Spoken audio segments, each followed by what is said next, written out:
Bonjour à toutes et à tous. Alors, on se retrouve aujourd'hui pour une nouvelle capsule vidéo concernant donc la pleine lune qui va se dérouler le 3 juillet à 11 degrés donc dans le signe du Capricorne. Alors, on va regarder un petit peu la carte du ciel de cette pleine lune. Alors juste avant, je voulais vous partager deux, trois petites infos concernant les transits, notamment donc la rétrogradation de Neptune qui a commencé donc ce 30 juin et qui va donc se dérouler donc du 30 juin 2023 donc jusqu'au 6 décembre 2023. On a aussi donc toujours la rétrogradation de Saturne qui a commencé depuis le 18 juin dernier et qui va se prolonger jusqu'au 4 novembre. Et enfin, un tout dernier aspect qu'on a eu récemment, qui est donc la conjonction Soleil-Mercure, qui était exacte donc le 1er juillet, et qui reste encore donc dans l'orbe et dont on va pas mal parler, en tout cas pendant cette vidéo de pleine lune. Alors, cette pleine lune qui va se dérouler donc dans l'axe Cancer-Capricorne, de quoi elle va nous parler? Eh bien, l'axe Cancer-Capricorne, comme on le sait, c'est un axe qui va vraiment nous relier à tout ce qui concerne notre enracinement et notre élévation. C'est symboliquement en fait notre foyer et notre activité professionnelle. Donc cet axe est gouverné par la Lune et Saturne et on va y associer tout ce qui va concerner donc la sensibilité, les émotions, la sécurité intérieure, mais aussi donc le détachement, l'ambition, l'ascension, euh, et la structure. En fait, c'est un axe qui va nous parler symboliquement aussi de notre famille intérieure. Vous voyez, là, en cancer, on est sur, on va dire, une image de la mère intérieure, et en capricorne, eh bien, c'est le père intérieur. Donc, c'est intéressant de regarder un petit peu dans votre thème quelles sont les maisons qui sont concernées en fait par cet axe. Donc, quelles sont donc à partir donc toujours de votre ascendant, vous regardez en fait quelle est la maison, quel est le secteur en fait d'activité, enfin d'expérience pardon, qui va en fait recevoir donc qui reçoit déjà dans votre thème cette dynamique donc Cancer Capricorne et aussi donc qui va être activé pendant cette pleine lune. Euh, donc voilà, l'idée c'est de transposer donc la symbolique là de cette pleine lune dans le secteur de vie qui est concerné et de voir un petit peu, eh bien, est-ce qu'il y a un sens, enfin, est-ce que ça fait sens pour vous? Voilà, comme c'est des énergies donc collectives, c'est vrai que c'est assez délicat de pouvoir faire enfin, on peut pas être dans quelque chose de personnel, enfin d'individuel, hein, quand on travaille sur les aspects, enfin les aspects ou du moins les thèmes des cycles lunaires. Donc là, voilà, ce qui peut être intéressant, c'est vraiment d'appliquer au secteur de vie qui est concerné et de méditer un petit peu voilà, sur cette symbolique. Donc l'axe cancer-capricorne, si on devait résumer quelque part, on pourrait dire qu'il nous parle en fait de tout ce qui est structure intérieure et structure extérieure. Voilà. Donc là, on a des dynamiques voilà, de protection quand on est sur la structure intérieure. En fait, c'est toute notre partie sensible, émotionnelle, tout ce qui nous permet en fait de nous sentir en sécurité. C'est le socle en fait de sécurité intérieure sur lequel on peut se reposer pour s'élever en fait en Capricorne et trouver sa place dans le monde. Voilà, si on est dans un axe qui nous parle, voilà, si dans votre thème, l'axe Cancer-Capricorne, par exemple, représente votre maison 4 et votre maison 10. Mais sans même rentrer forcément dans les secteurs d'expérience, on peut symboliquement voilà, essayer de réfléchir sur où est-ce qu'on a cette dynamique cancer, en fait, de protection, d'introversion, euh, et où on est dans cette dynamique, en fait, Capricorne, donc plutôt dans le détachement, plutôt dans la structure, dans quelque chose d'assez ordonné, et voilà, avec un sens des responsabilités hein, qui est plus fort. Donc ça peut être intéressant aussi de voilà d'essayer de regarder même intuitivement comment ça résonne pour vous ces deux polarités-là. Alors, pendant cette pleine lune, enfin en tout cas le thème de cette pleine lune est assez intéressant. On a des aspects donc qui se prolongent depuis donc le dernier cycle lunaire, mais on a aussi pas mal enfin quelques nouveaux aspects. Je vais commencer par la conjonction du Soleil à Mercure. Donc on a un Soleil qui est donc toujours en Cancer, avec Mercure qui est dans l'orbe encore de la conjonction. Comme je vous le disais, la date de la conjonction exacte était le 1er juillet.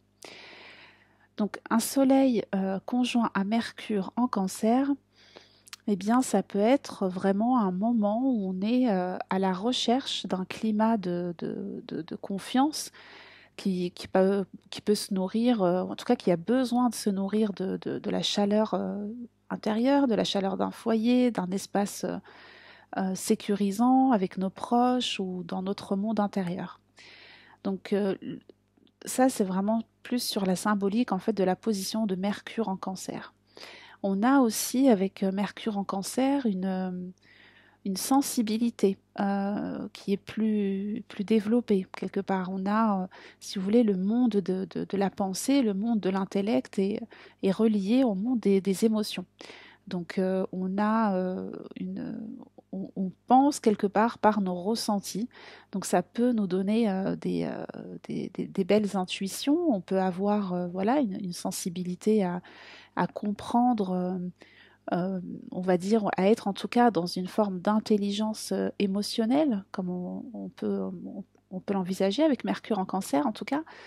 Et donc cette approche-là, voilà, elle est intéressante si on arrive à l'utiliser, si on est conscient en tout cas de cette dynamique-là. Autrement, ça peut aussi être voilà une sensibilité qui est exacerbée et aussi une difficulté peut-être à être factuel. Voilà. Euh, en tout cas, avec cet aspect-là, on a quand même accès euh, voilà, à des éclairages quand même puissants voilà, qui peuvent voilà, venir vers nous, en tout cas, sur ce que peut être justement la question de la sécurité, la question de l'autonomie, le lien aussi avec une forme de matrice maternelle en nous. En tout cas, voilà, ça peut être quelque chose qui est soulevé pendant cette conjonction Soleil-Mercure euh, et qui va en fait quelque part nous amener à réfléchir sur, eh bien, qu'est-ce que ça représente pour nous vraiment cette dynamique de sécurité. Euh, et où est-ce qu'on est en lien aussi avec cette capacité à nous rassurer nous-mêmes. Euh, voilà, donc on a donc cette possibilité d'être beaucoup plus à l'écoute aussi de nos ressentis, enfin de nos profonds ressentis, on va dire. Mais on a aussi voilà, cette possibilité vraiment d'aller comprendre en fait ce que l'autonomie, euh, qu'est-ce que l'autonomie pour nous dans notre vie, voilà, dans notre vie quotidienne. Euh, L'autonomie aussi au niveau de nos émotions. Vous voyez, si on est par exemple si on a un profil hypersensible, par exemple, ça peut être intéressant là pendant ce cycle lunaire voilà, d'être à l'écoute en fait de ce qui nous permet de nous sentir bien, de ce qui nous permet de nous sentir alors on va pas dire en contrôle ou en maîtrise en tout cas de nos émotions. Euh, ouais, on peut aussi peut-être réfléchir sur est-ce qu'il y a des schémas conscients ou inconscients, en tout cas de dépendance affective. Ça peut être le risque un peu hein, quand on est dans une polarité, on va dire, ombre du cancer. Euh, voilà, c'est vrai que c'est vraiment en tout cas un moment qui peut être propice pour travailler sur ces questions-là. Euh, et voir un peu voilà, comment on peut vraiment créer le lien avec notre bien-être et notre autonomie émotionnelle et toutes les notions de sécurité. Alors, cette conjonction Soleil-Mercure en Cancer, elle est très bon aspect, on va dire, en aspect facilitant avec Saturne. Et on va voir que Saturne, comme on l'a déjà dit, il est donc, enfin la planète qui gouverne en fait le Capricorne. Donc c'est vraiment intéressant. Donc le Capricorne, là où se trouve la Lune pendant cette pleine Lune. Donc c'est vraiment intéressant de voir que là il y a un discours qui se met en place à travers donc cette conjonction Soleil-Mercure pour faire dialoguer un peu voilà le Cancer et le Capricorne, on va dire sous une forme constructive, avec bien sûr des notions d'effort, hein, parce qu'avec Saturne, on est vraiment dans cette dynamique de travail, de responsabilité. Euh, et donc, on peut voir que là, ce trigone, donc un aspect facilitant, eh bien, il peut vraiment nous aider quelque part, hein, en tout cas être une ressource sur laquelle on pourrait s'appuyer pour aller euh, voilà, réfléchir et trouver des solutions, euh, des nouvelles structures, parce que là, on est vraiment dans un potentiel de peut-être de création de nouvelles structures, de nouvelles structures émotionnelles et sécuritaires. Donc ce trigone Soleil, enfin ce trigone, oui, Soleil-Mercure-Saturne, c'est aussi enfin, voilà, une piste pour aller réfléchir sur, enfin réfléchir et agir, hein, même concrètement, même si on a un Saturne qui est rétrograde encore, je pense qu'il nous ramène en fait quelque part à cette même dynamique Soleil-Mercure, qui va être une dynamique, enfin Soleil-Mercure en Cancer, hein, qui va être une dynamique vraiment d'introversion. Donc Saturne, il a aussi, enfin, il fait un petit peu écho quelque part là-dessus, en nous donnant en fait, voilà, matière à réfléchir sur la construction de la liberté, de l'indépendance, de l'autonomie et de la sécurité. Alors, on va voir que on a donc là, je vous parle un petit peu des aspects, on va dire plus ou moins facilitants, hein. Euh, alors, sachant que dans tout cycle de pleine lune, on est vraiment sur un temps de conscientisation. Voilà, on n'est pas sur un temps de démarrage ou de travail, on va dire, extérieur ou enfin, plus manifesté. On est vraiment plus sur un temps voilà, de vision, en fait, où on a des éclairages qui peuvent arriver, soit par des situations, hein, qu'on va expérimenter, qui vont se présenter symboliquement face à nous, soit par la conscientisation, en tout cas, de ces thématiques-là. Alors, on a donc encore des aspects de tension avec Uranus. Alors ça, on en avait déjà parlé, hein, pendant les dernières lunaisons. Donc Uranus, voilà, il a toujours cet aspect de carré avec Mars, et là on a Vénus aussi qui est donc dans cet aspect-là. Donc le carré Uranus-Vénus-Mars, bon, alors, on va déjà parler de la position Vénus-Mars en Lion, même si j'en ai pas mal parlé auparavant. Vénus-Mars en Lion, c'est... alors il y a des belles promesses quand même dans cette conjonction, malgré l'aspect de carré Uranus. Euh, le carré Uranus, on va dire voilà, il va créer une tension pour aller vers plus de liberté et de créativité. Donc c'est vrai qu'il peut soulever quand même des questions comme, oui, comment on peut se sentir libre, par exemple, en étant engagé. Comment garder son indépendance dans des liens qui peuvent tendre vers la possessivité, ou alors quelle est la place de chacun dans le couple, ou comment décider à deux. Oui, ça peut être des problématiques là pour le coup relationnelles, hein, qui se dégagent de cette position. Mais Uranus ici, il vient vraiment, enfin pour moi, il vient vraiment challenger l'équilibre Vénus-Mars, pour proposer en fait de rompre avec des manières de fonctionner qui vont nous priver, ou enfin qui nous privent de notre liberté. Donc ici, avec Uranus, on va vraiment être plus, enfin on va pouvoir s'affranchir, on va dire, des conventions, des traditions, de la routine, hein, et en fait, tout ça, ce serait pour trouver ouais, une manière plus consciente, on va dire, de faire fonctionner sa vie relationnelle.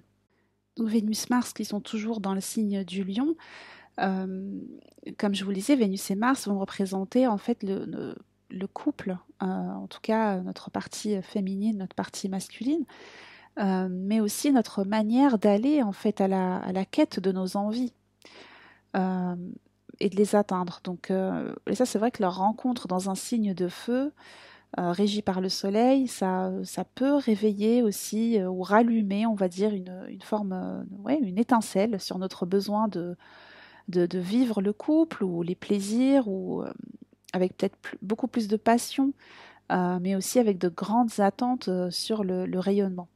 Donc Vénus et Mars, comme je vous le dis, ça peut être aussi vraiment une belle promesse pour retrouver aussi plus d'amour, plus de, oui, plus de réalisation dans nos liens de cœur. Ou alors si on était par exemple moins sensible à cette thématique-là dans notre vie, eh bien il se peut que cette conjonction oui, vienne réveiller à nouveau une étincelle dans nos espoirs de relationnels ou le besoin de voilà, peut-être de se reconnecter à sa sensualité, à sa créativité. Donc dans cette pleine lune, on est vraiment dans un temps, on va dire, d'équilibrage de notre fonction sensible en cancer et de notre fonction structure en capricorne. Euh, alors sur on va dire un climat un petit peu de tension hein, quand même avec Uranus carré Vénus-Mars voilà, qui va venir tirer un petit peu sur notre patience, sur notre capacité à être vraiment dans le dialogue ou dans le compromis. Il y a vraiment une énergie qui est très forte en Lion, donc avec Vénus et Mars qui peut encore une fois être très bien canalisé si on a voilà, une pratique créative ou une pratique en tout cas qui permet d'utiliser, on va dire, ce feu sacré.